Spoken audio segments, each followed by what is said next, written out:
가정에 흐르는 저주를 끊는 법이라는 제목으로 은혜를 함께 나누려고 합니다. 지난 시간에도 이 말씀 내용 때문에 그런지 제가 말씀을 전하는 내내 얼굴을 이렇게 약간 찌그린 상태로 말씀을 전하더라고요. 좀 보기가 그렇게 좋지 않아 보였는데 오늘도 이 말씀의 내용이 조금 무거워서 어쩌면 제가 말씀을 전하는 내용 가운데 좀 얼굴이 찌그러지는 모습이 계속 보일지 모르겠습니다. 그러나 오늘의 말씀의 결론은 결국 우리를 너무나 사랑하셔서 우리의 인생과 가정과 이 서울에 흐르는 저주를 끊고 축복으로 바꿔주시는 하나님의 약속의 말씀이니까 우리 믿음을 가지고 이 말씀을 함께 공부해 보도록 하겠습니다. 27절, 화 있을진저 외식하는 서기관들과 바리새인들이여 회칠한 무덤 같으니 겉으로는 아름답게 보이나 그 안에는 죽은 사람의 뼈와 모든 더러운 것이 가득하도다. 예, 저를 봐주십시오. 오늘 이 6번째 이제 예수님의 저주인데 이것은 지난 시간 마지막 5번째 저주의 강조예요. 한 번 더 강조하는 거예요. 여기서 예수님이 이 겉과 속이 다른 이 못된 거를 지난 시간 5번째에서는 잔과 그렇죠. 대접으로 이렇게 하셨어요. 그래서 겉만 깨끗한 게 아니라 속을 깨끗하게 할 말씀하셨는데 오늘은 회칠한 무덤으로 설명해 주신 거예요. 이거는 우리가 배경 이해를 좀 해야 되는데 구약 성경 민수기에 보면 무덤을 만지면은 사람이 부정해져서 일주일 동안 제사를 못 드린다 이런 말씀이 나와 있어요. 그런데 예루살렘에는 6월절 기간이 되면 전 세계와 이제 이스라엘 각처에서 6월절 제사를 드리려고 사람들이 막 구름대같이 예루살렘으로 모여든단 말이에요. 근데 옛날이니까 무덤이 여기저기 이렇게 막 있는 거예요. 길 옆에도 있고 동산에도 있고 막 있어요. 그러니까 이 사람이 모르고 고생해서 예루살렘까지 왔는데 자기도 모르게 무덤에 이렇게 싹 스치게 되면 온 게 다 헛고생이 되는 거예요. 하나님 앞에 제사를 못 드리고 그냥 일주일 보내다가 돌아가야 되니까 그것을 방지하려고 멀리서도 이건 무덤이구나. 그러니까 그 근처에 가지 말고 돌아가야 되겠다 이렇게 생각하도록 무덤을 두껍게 마른 하얀 회를 싹 이렇게 칠해놨어요. 지금으로 치면 두터운 흰색 페인트로 무덤 위를 다 칠해서 멀리서 봐도 저거 무덤이네 이러고 쓱 멀리서 돌아갈 수 있도록 다 그렇게 해놨다는 거예요. 그런데 그게 무덤이지만 흰색을 쫙 칠해놨더니 어떤 때 햇빛이 거기에 쫙 비치면 멀리서 볼 때 그게 하얗게 반짝반짝 비치면서 우리가 사진에서 본 꼭 산토리니의 그 하얀 집들처럼 되게 아름답게 보일 때가 있었다. 그 장면을 예수님께서 참 묘사해 주시는 거예요. 그렇지만 그렇게 보인다고 그게 무덤이 아닌 게 아니다. 겉으로는 막 햇빛에 비쳐서 반짝반짝 예쁘게 보일지 몰라도 어차피 그 속에는 죽은 시체가 있고 시체에서 흘러나오는 썩은 물이 있는 그것이 무덤이다. 그것이 바로 너희들의 본 모습이다. 아니 어쩌면 우리 인간의 본 모습이다 이렇게 말씀해요. 좋은 옷 입고 교양을 갖고 겉으로는 안 그런 것 같아도 다 회칠한 무덤 같고 우리의 속은 다 그렇게 썩은 시체 같은 물이 질질질질 흐르고 있다는 거예요.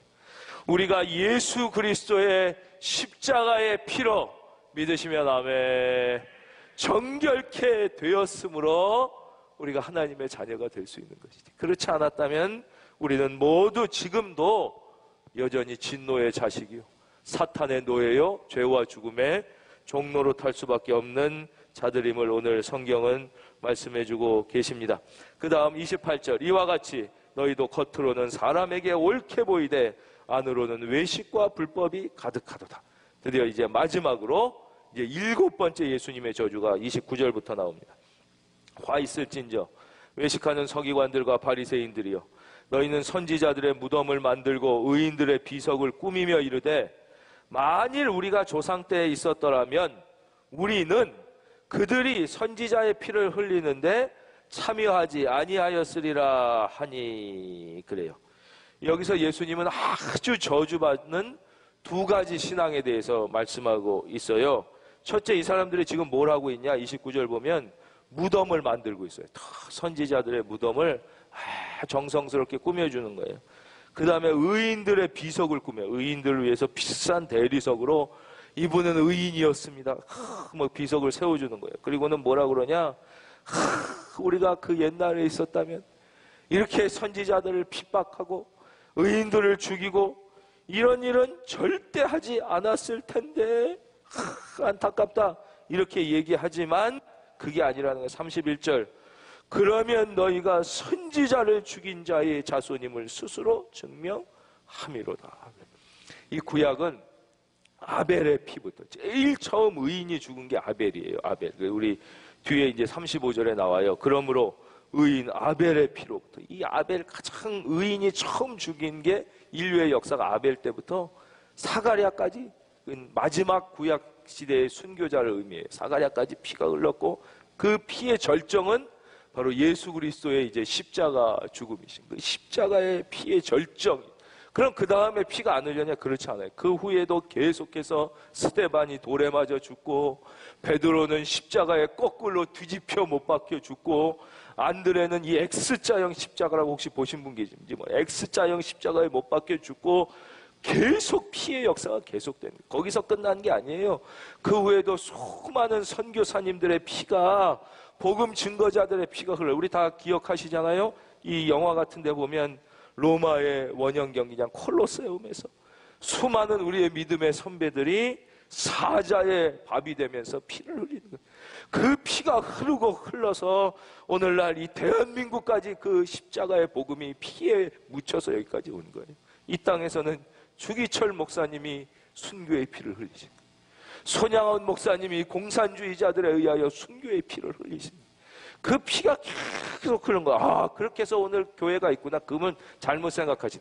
지금 오늘 이 시간에도 저 오지에 인도의 오지, 아프리카의 오지, 아랍의 오지, 우리와 바로 옆에 있는 저 북한 땅 그 깊은 곳에 여전히 순교의 피, 그 고통의 그 부르짖음이 있는 거예요. 아직도 순교의 피, 오지의 선교에다 총에 맞고 칼에 찔리고 억울하게 감옥에서 죽어가는 피가 아직도 있다 그 말씀.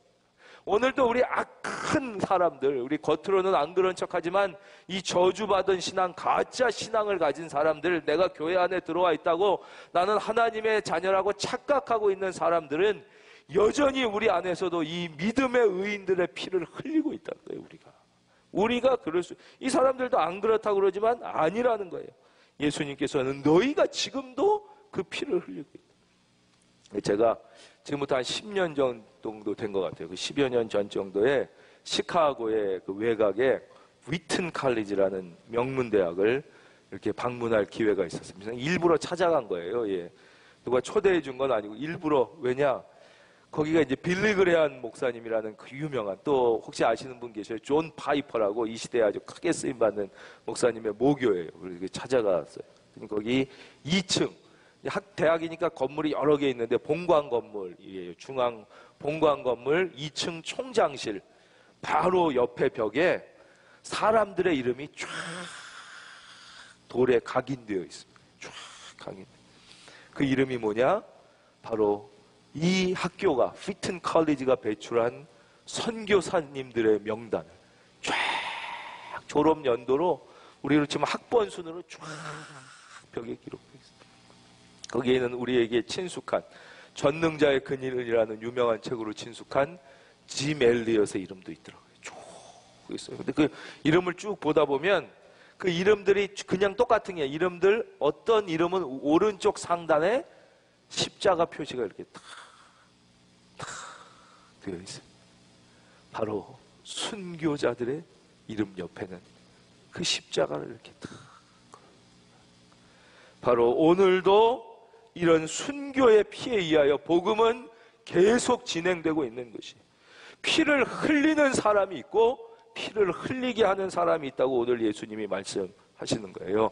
피를 흘리는 사람이 있고 복음을 위하여 피를 흘리게 하는 사람. 한번 우리 따라해 볼까요? 피를 흘리는 사람, 피를 흘리게 하는 사람. 두 종류의 사람이 있어요. 예수님이 이 오늘 말씀에 계속 결론으로 가면서 하시는 축복은 뭐냐? 피를 흘리는 사람. 네가 나 때문에, 예수 때문에 피를 흘렸다면, 피를 흘리고 있다면 너는 복받은 사람이라는 것이죠. 너는 축복의 사람이다, 그 말씀하시는 것이고, 오늘 이 마지막 저주, 7번째 예수님의 저주는 뭐냐?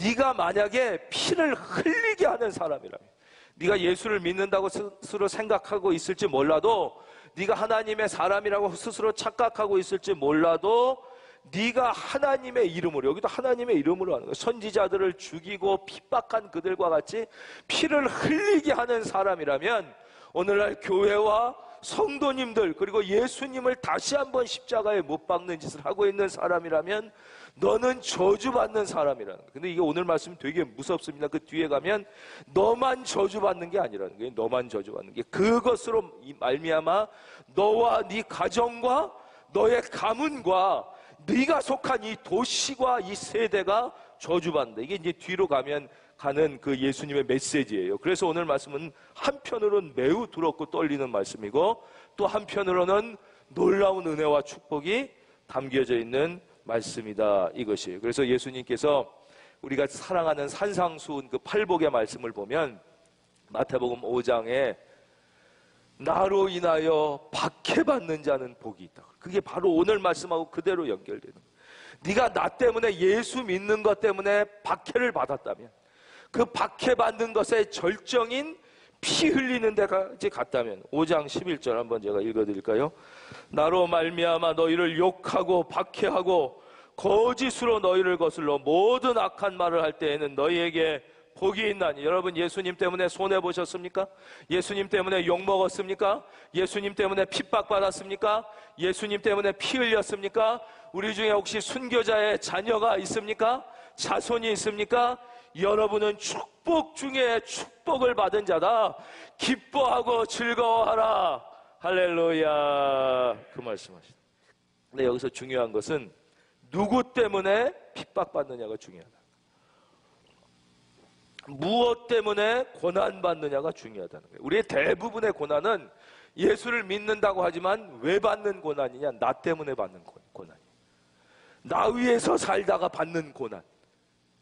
나의 자아 실현과 나의 꿈과 나의 성공과 나의 행복을 위하여 살다가 받는 고난과 핍박은 아무 의미가 없다는 것이에요.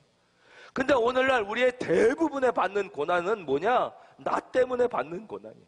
이것은 의미 없는 고난이에요. 이것은 아무 쓸데없는 고난.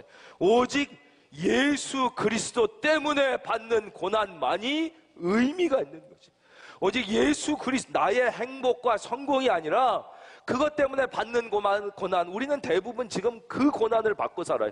아무 의미 없는 고난, 쓸데없는 고난, 받을 필요가 없는 고난을 우리가 받고 있는 것이. 여러분, 이 고난에서 해방되시기를 주의 이름으로 축원합니다. 여러분의 인생에 의미 있는 고난, 예수와 십자가 때문에 받는 고난, 축복의 고난이 되시기를 예수님의 이름으로 축원합니다. 그 말씀하신, 우리 믿는 사람들은 고난 속에서 자라는 것입니다. 고난이 없다면 축복이 없습니다. 고난이 없다면 진정한 믿음이 아니에요. 우리 믿는 사람들은 언제나 고난 속에서 예수님을 영화롭게 하는 것이에요. 코로나 때문에 제가 잠을 못 자요. 코로나 때문에 예배를 드리지, 현장에서 예배당에 못 온다고 그러면 아무리 제가 마음으로 애써 좋게 생각하려고 해도 막 뉴스를 보면 미국이나 막 유럽은 마스크도 안 하고 모여있는 모습, 물론 그거 막 야구장 이런 거 보면, 아니 저 사람들은 지금 저러고 야구장에도 모여있는데 우리는 하나님께 예배드리기 위하여 예배당에 못 모이게 한다는 게 도저히 이해가 되지 않아요. 속에서 깊은 아픔과 솔직히 분노가 와요. 그러나 기도할 때마다 주님이 주시는 말씀이, 네가 진짜 나를 믿느냐? 이 땅의 그리스도인들이 진짜 예수님의 사람들이라면 이 고난을 통하여 너희가 나에게 영광을 올릴 수 있을 것이다 라고 말씀하시는 거예요. 오히려 이 고난을 통하여 너희가 이 땅에 많이 모여 예배드렸지만 진정한 예배자를 찾아보기 어려운 이 땅에서 너희가 비록 모여 예배드리지 못하지만 이 고난의 의미를 깊게 이해하고 너희가 주님을 위하여 기꺼이 고난을 감당할 수 있다면, 사랑하는 성도님, 울지 마십시오. 사랑하는 성도님, 가슴 아프다고 무너지지 마십시오. 우리가 이 고난을 통하여 진짜 우리 살아계신 하나님께 영광을 올릴 수 있는 기회가 지금인 줄로 믿습니다. 그리스도인들은 고난을 통하여, 많은 사람들은 축복을 좋아합니다. 그리스도인들의 축복에 대해서 많은 얘기를 해요. 건강의 축복, 이것은 제가 성도님들을 위하여 늘 드리는 기도입니다. 물질의 축복, 결혼의 축복, 자녀의 축복, 취업의 축복, 얼마나 좋은 축복들이 많은지 몰라요. 저도 좀 몸이 이렇게 그렇게 건강한 편이 아니고, 건강 때문에 좀 고생도 많이 하는 편이고, 또 이렇게 아프고 그러니까 건강의 축복이 얼마나 소중한 것인지 절감합니다. 그리고 또 제가 좀 이렇게 아프고 그러면 이 선배 목사님들 중에 저한테 꼭 이런 조언을 하시는 분이 몇 분 계셔요. 이 목사, 나쁜 목사는 성도님들이 용서해 주지만 아픈 목사는 결코 용서해 주지 않는다. 이런 말씀을 여러분들이 하시면은 저도 이상하게 막 그런 말씀을 들을 때 겁이 나고, 우리 사랑하는 성도님들이 혹시 아프다고 나를 버리시면 어떡하나. 이 교회에 쓸데없이 맨날 아프기만 하고, 그런 약간 이런 겁이 날 때도 솔직히 있어요. 그래서 제가 우리 성도님들의 건강을 위하여 기도드리고, 물질의 축복, 자녀의 축복, 결혼의 축복, 직업의 축복 위하여 저는 우리 모두가 이런 축복을 받으시기를 바라고 기도드리고, 여러분 다 이런 축복을 받을 수 있기를 주의 이름으로 축원합니다. 그러나 그것이 진짜가 아니라는 거예요. 더 큰 축복은 이런 축복이 아니라 주는 축복이라고 주님이 말씀하세요. 주는 자가 받는 자보다 복이 있는데, 이 주는 축복의 절정이 무엇이냐? 바로 예수님을 위하여 나의 생명까지 내어놓는 축복이라는 거죠. 바로 그것이 마태복음이 말씀하시는 팔복 산상수훈의 그 축복의 절정이에요. 절정. 마태복음 5장 10절과 11절, 주는 것이 받는 것보다 복되는데, 이 주는 것의 하이라이트는 무엇이냐? 축복의 절정, 진짜 복은 예수님을 위하여 나의 생명까지, 할렐루야, 생명까지 내어드릴 수 있는 축복이 진짜 축복이에요. 그럼 반대로 가장 저주받는 축복은 무엇이냐? 바로 의인을 핍박하는 축복. 진짜 하나님의 사람을 핍박하고 피 흘리게 하는 그것이 축복이 아니라 그것이 가장 비극, 저주. 오늘 예수님께서 7번째로 하시는 저주예요. 다시 한번 읽어보겠어요. 29절. 화 있을진저 외식하는 서기관들과 바리새인들이여, 너희는 선지자들의 무덤을 만들고 의인들의 비석을 꾸미며 이르되. 이 말씀이 깊은 뜻이 있는 거예요. 겉으로는 막 선지자들의 무덤 만들고 대리석으로 비석 세운다. 우리도 겉으로는 교회 다니는 것 같이 하는 거예요. 겉으로는 예수님 믿는 것처럼 하는 거예요. 겉으로는 내가 교회에 믿음 좋은 사람인 것처럼 하는 거예요. 그러나 그 자기로 드러내는 의의가 교회를 아프게 하고 믿는 자를 핍박하고, 그 핍박이 뭐 요즘에 직접 때리는 게 아니에요. 분열시키고, 그 안을 이 갈등으로 만들고 피눈물 나게 하는 것, 그런 걸 의미하는 거예요. 지금은 요새 사람들은 세련돼서 직접 막 때리지 않고, 여기서도 바리새인들과 이 서기관들, 종교학자들은 겉으로는 오히려 더 잘 믿는 것처럼 이렇게 했다는 거예요. 만일 우리가 조상 때에 있었더라면 우리는 그들이 선지자의 피를 흘리는데 참여하지 아니하였으리라 하는, 그러면 너희가 선지자를 죽인 자들의 자손임을 스스로 증명함이로다. 죄악은요, 겉으로 이렇게 한다고 감추어지는 게 아니에요. 즉, 겉으로 내가 예수님 잘 믿는 것처럼 하고 교회 공동체에 이렇게 깊이 들어와 있는 것처럼 한다고 진짜 하나님이 보실 때 그 사람이 하나님의 사람이냐, 축복을 받는 사람이냐, 전혀 그렇지 않다는 거예요. 우리 사람들은 착각할 때가 있어요. 내가 무슨 쇼핑센터 같은 데 가서 옷 새로 갈아입고 뭐 이렇게 새 신발 신고 안경 가까 쓰고 뭐 성형수술하고 그러면 마치 내가 새 사람이 된 것처럼 착각할 때가 있어요. 내가 뭐 직장이나 뭐 이런 데서 좀 높은 자리에, 높은 위치에 올라가게 되면 내가 좀 이렇게 바꿔진, 내가 높은 사람, 훌륭한 사람이 된 것처럼 착각할 때가 있어요. 내가 어떤 무슨 사업이 잘 되고 그래가지고 좋은 뭐 차를 타게 되고 막 명령을 내릴 수가 있는 위치가 되면 내가 이전에서 바꿔졌다고 착각할 때가 있어요. 절대 그건 바꿔진 게 아니에요. 나는 높은 자리에 올라가든 낮은 자리에 떨어진 똑같이 나예요. 내가 뭐 명령을 할 수 있는 위치에 있고 뭐 돈을 막 쓸 수 있고 막 엄청나게 무슨 힘이 있다고 내가 달라지는 게 아니에요. 사람은요, 아무리 좋은 옷을 입고 성형수술을 하고 높은 위치에 올라가고 명령을 내릴 수 있다고 바꿔지는 게 아니에요. 사람은 오직 속사람이 바꿔질 때만, 한번 따라하겠습니다. 속사람이 변화할 때만 진정으로 바꿔지는 것이, 진정으로 바꿔져. 겉으로 뭐 이렇게 한다고 바꿔지지 않는다. 너희가 뭐 겉으로 선지자의 뭐 무덤을 이렇게 만들고 비석을 만들고 겉으로 뭔가 하는 것처럼 보인다고 바뀌어지지 않는다는 것이. 32절, 너희가 너희 조상의 분량을 채우라. 이건 조금 이제 어려운 말씀인데요. 설명을 해드리면, 결국 예수님을 십자가에 죽이는, 이게 이 피해, 이 의의 피해 하이라이트거든요. 예수님이 십자가에 죽으시는 것, 그것을 의미하는 거예요. 마침내 이 겉으로는 이 하나님 믿는 척하고 전혀 하나님을 안 믿고 모르는 사람이 예수님을 십자가에 못 박는 게 아니라, 겉으로는 내가 하나님 믿는 척하고 스스로 내가 하나님 믿는다고 착각하고 있는 가짜 거짓 신앙을 갖고 있는, 겉으로 내가 이렇게 잘하는 것으로 말미암아 내가 변했다고 착각한, 내 속사람은 예수님을 만나서 변화되지 못했는데 내가 무슨 3대째 예수님을 믿고 무슨 교회를 몇십 년 다니고 내가 무슨 봉사를 한다고 해서 내가 예수 믿는다고 착각하고 있는 바리새인과 서기관들 같은 사람들에 의하여 예수님이 십자가에 못 박혀 죽으신다, 그 말씀.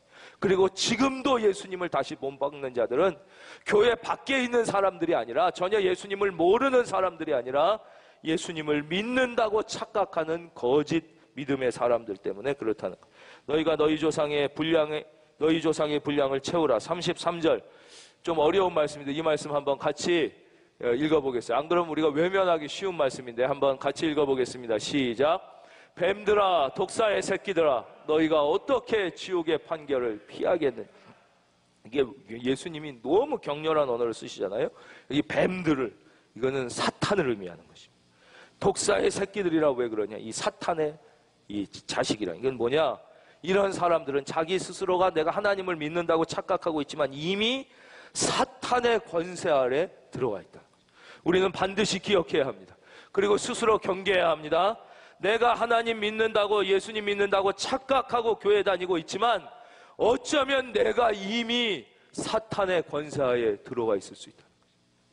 내가 진짜 구원의 감격과 구원의 확신은 없는 채 머리로만 판단하는, 그렇죠? 상대방의 약점을 보고 상대방의 실수만 보며 진짜 내 속이 이렇게 시체처럼 썩고 썩은 물이 흘러 오직 십자가의 은혜가 아니면 내가 진노의 자식이라는 것을 애통하며 고백하지는 못하고 사탄처럼 다른 사람을 판단하고 이간하고 내가 옳고 나만 옳다고 생각하는 마음을 갖고 있다면 내가 어쩌면 이미 지금 사탄의 권. 그래서 여기 그 말씀하시는 거예요. 뱀들아, 독사의 새끼들. 이 뱀은 사탄이에요.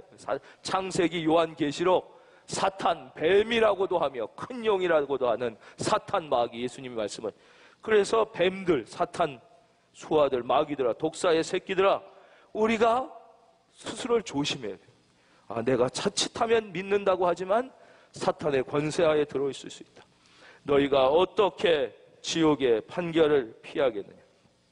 그러므로 내가 너희에게, 오늘 말씀도 조금 어렵지요. 지금 이 본문 말씀이 조금 계속 그렇습니다만 잘 들으시고 이렇게 받아들여 주셔서 너무나 감사합니다. 34절. 그러므로 내가 너희에게 선지자들과 지혜 있는 자들과 서기관들을 보내매 너희가 그 중에서 덜어는 죽이거나 십자가에 못 박고 그 중에서 덜어는 너희 회당에서 채찍질하고 이 동네에서 저 동네로 따라다니며 박해하리라. 저를 봐주십시오. 이 말씀은 현재 진행형의 말씀이에요. 현재 진행형. 지금 우리 안에 진행되고 있는 말씀. 이렇게 과거에만 선지자들과 의인들을 핍박하고 죽인 게 아니라 예수님께서 이제 내가 너희에게 선지자들, 지혜 있는 자들, 서기관들을 계속 보내시겠다는 거예요. 여기서 선지자는 신약적 개념입니다. 선교사, 복음 증거자, 전조자들을 의미하는 거예요. 그렇죠? 하나님의 십자가 은혜를 깨닫고 이것을 증거하는 사람들. 계속 그 후에도 예수님이 보내신 거예요. 예수님 후에도 스데반을 보내시고 사도 바울을 보내시고 12사도를 보내시고 주기철 목사님을 보내시고 손양원 목사님을 보내시고 지금도 수많은 오지에 나가 있는 선교사님을 보내시는. 그 다음 지혜 있는 자들은 성령 받은 사람을 의미하는 것이죠. 이건 세상의 지혜가 아니라 성령 받아 하나님의 비밀을 깨달은 사람들이에요. 성령 받은 사람들을 계속 보내는 거예요. 하나님의 말씀의 비밀을 깨달은 사람들을 보내요. 그 다음 서기관들, 여기 서기관들은 하나님의 말씀을 연구하고 가르치는 사람이에요. 신약의 개념에서 보면 목사, 신학자, 또 소그룹 리더, 교회학교 선생님, 이런 분들이 다 이 서기관이에요. 하나님의 말씀을 깨닫고 우리가 배워서 이걸 증거하는 사람들이에요. 서기관. 이런 사람들을 계속 현재 진행, 지금도 보내고 계시냐, 계속 보내는데 너희가 그 중에서 덜어는 죽이거나, 요즘엔 죽이진 않잖아요. 그것은 착각이에요. 지금도 북한에서 예수 믿는다고 아우지 탄광에 가고 총살당하는 사람이 얼마나 많은지. 지금도 아랍에서, 인도에서도 극단적인 강성 힌두는 막 폭탄 떨어뜨립니다. 지금도 칼에 맞아 죽고 총에 찔려 죽고 돌에 맞아 죽고 폭탄 테러로 죽는 선교사님들이 많이 계신 거예요. 덜어는 죽이거나 십자가에 못 박고 그 중에서 덜어는 너희 회당에서 채찍질하고. 특별히 사도행전에 보면 이 채찍질, 저를 봐주십시오. 채찍에 맞은 분들이 많이 나와. 그래가지고 막 그 좀 한번 본문을 제가 찾아드리면 좋을 것 같아요. 사도행전 5장 40절에서 41절까지 여기 화면에 나와 있어요. 그들이 옳게 여겨 사도들을 불러들어 채찍으로 사람을 때리는 거예요. 이 긴 가죽 끝에 납덩어리가 박혀져 있는 그 채찍질함. 예수의 이름으로 말하는 것을 금하고 놓으니. 근데 그 다음 41절, 사도들은 그 이름을 위하여 능욕받는 일에 합당한 자로 여기심을 기뻐하면서. 41절 읽기만 해도 얼마나 감동적입니까? 우리의 가슴이 뜨거워집니까? 40절 다시 보겠습니다. 그 나쁜 사람들이 이들을 핍박하자, 이걸 옳게 여겼다. 사도들을 불러서 채찍질했어요. 예수 이름으로 말하면 죽여, 이러고서 놨어요. 그러나 41절, 이 말씀 어디에 계시든지 가정에 계신 모든 분들도 우리 한번 꿀꺽 침 생기고 우리의 목소리로 시작. 사도들은 그 이름을 위하여 능욕받는 일에 합당한 자로 여기심을 기뻐하면서. 할렐루야. 우리가 예수 믿으면서 예수님 때문에 욕 한 번 먹지 않았다면 부끄러운 줄 알아야 되는 것입니다. 우리가 예수님 때문에 예수 믿으면서 손해본 적이 없다면 부끄러운 줄 알아야 되는 것입니다. 우리가 예수 믿는 것 때문에 욕먹고 손해본 적이 없다면 우리는 부끄러워 눈물을 흘릴 줄 알아야 되는 것입니다. 여러분, 예수님 때문에 욕먹는 것을 감사하고, 예수님 때문에 손해보는 것을 감사하고, 예수님 때문에 능욕받는 것을 찬송할 수 있는 저와 우리 모두가 되기를 예수님의 이름으로 축원드립니다. 그들은 이것을 이 사람들이 진짜 복 있는 사람이라. 바로 그것이 복이라는. 이제 드디어 예수님이 결론을 내리십니다. 그 결론이 35절 36절이에요. 그러므로 의인 아벨의 피로부터, 아까 말씀드렸죠. 구약의 인류 최초로 의인의 피가 흐른 게 아벨이에요. 그럼 죽으면 끝이 아니라는 거예요. 성경에 보면 하나님이 이러세요. 의인 아벨의 피가 땅에서부터 내게 부르짖는. 여러분, 의인의 피는 증거하는 것입니다. 주기철 목사님이 일제에 간악하게 죽으셨다고 끝난 게, 살아있는 어떤 목사님들과도 비교할 수 없는 설교가 그의 피에서부터 나온 거지. 손양원 목사님이 그 자기 아들을 죽인 그 공산당을 자기의 양자로 삼았어요. 그런데도 다른 공산당이 손양원 목사님을 죽였어요. 그랬다고, 야, 정말 비참하게 죽었구나. 어떻게 자기 아들을 죽인 사람까지 공산주의자로 삼아봤자 소용없고 결국 죽는구나. 그것은 그분의 죽음을 정반대로 오해합니다. 그분은 천년을 살아있는 어떤 사람들보다, 어떤 증거자보다 더 크게 지금도 증거하고 외치고 살아계심을 믿으시면 아멘. 이 순교자의 피는 메시지를 던지는, 살아있는 것이요. 아벨의 피로부터 성전 제단 사이에서 너희가 죽은 마라가의 아들 사가랴는 구약의 마지막. 근데 이거 이제 조금 설명드리면 구약의 마지막 순교자가 사가랴가 아닌데요? 또 어떤 분들이 쓴 그런 막 그 신학책을 읽고 이렇게 질문하시는 분이 혹시 계실까봐. 뭐 그래도 맞습니다. 그런데 예수님 당시의 성경책은요, 지금이랑 순서가 좀 달랐어요. 구약성경. 창세기에서 시작돼서 예수님 당시의 성경책은 이 편집 순서가 역대기로 끝납니다. 역대기로 끝나요. 그래서 창세기에 제일 먼저 죽은 의인이 아벨이고요. 그 성경의 맨 마지막인 그 예수님 당시의 성경, 역대기의 마지막에 죽음이 기록된 선지자가 바로 사가랴예요. 그래서 예수님이 창세기 처음부터 그 당시 성경의 마지막에 순교자의 이름으로 기록된 사가랴를 얘기한 건데, 역사적으로 막 공부를 해보면 사가랴 다음에 죽은 선지자가 하나 더 있거든요. 그래갖고 또 어떤 학자들은 이게 말이 되냐, 이게 틀렸. 여러분, 하나님의 말씀을 그대로 믿는 자에게 은혜가 있을지어다. 이게 중요한 건 아닌데 이제 설명드리고 계속 진행하겠어요. 바라가의 아들 사가랴의 피까지 땅 위에서 흘린 의로운 피가 다 너희에게 돌아가래. 무서운 말씀이죠. 네가 하나님 믿는다고 하지만, 하나님 믿는다고 착각하지만 니들이 교회를 핍박하고 예수 그리스도의 십자가를 핍박하고 십자가 복음 전하는 자들을 니들이 직감적적으로 피 흘리게 했다면 그 피가 다 너희에게 돌아간다. 그런데 36절은 더 무서운 말씀이에요. 내가 진실로 너희에게 이르노니 이것이 너한테만 일어나는 게 아니라 이것이 다 이 세대에, 즉 네가 의인의 피 한 명의 피를 흘림으로써 예수님의 십자가 때문에 피를 흘리는 게 최고의 축복이라고 말씀드렸어요. 최고의 저주는 그 예수님 주의 일을 하는 사람들의 피를 흘리게 하는 게 최고의 저주라고 말씀드렸어요.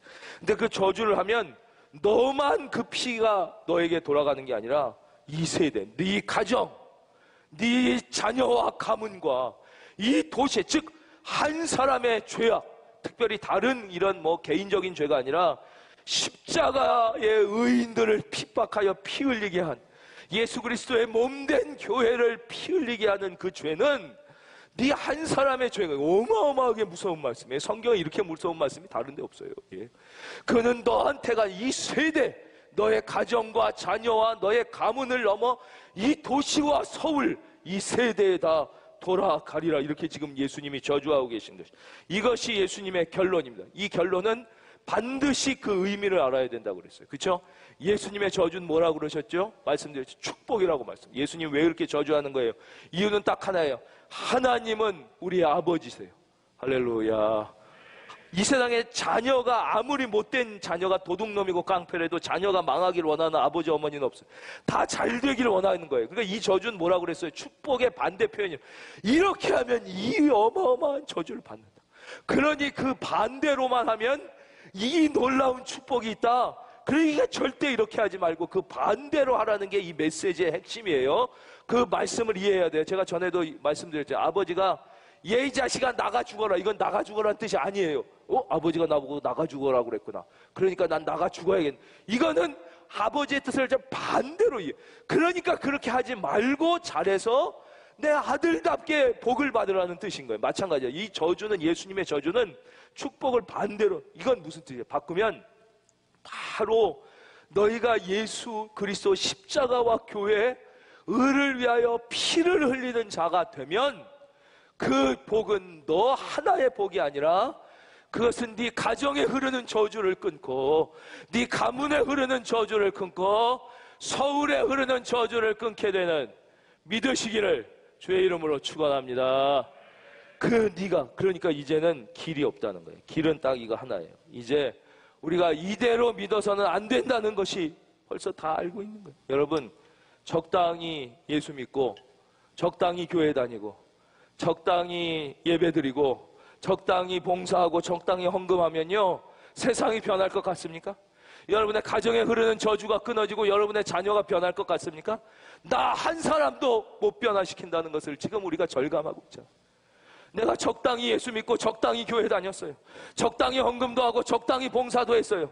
적당히 예수 믿는 처럼 살았더니 가정과 가문과 도시는커녕 나 하나도 변화시키지 못해서 지금 이대로 끌려가고 있는 거라는 것이에요. 이제는 다른 길은 없어요. 예수님께서 왜 이렇게 극단적인 표현까지 쓰셨냐? 너 적당히 믿어서는 너 하나도 변화시키지 못한다. 이제는 방법은 오직 하나예요. 순교의 길밖에 없는 것이.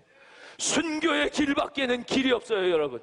적당히 믿어서는 나 하나도 저주로부터 끊어낼 수 없어요. 여러분, 순교해야 합니다.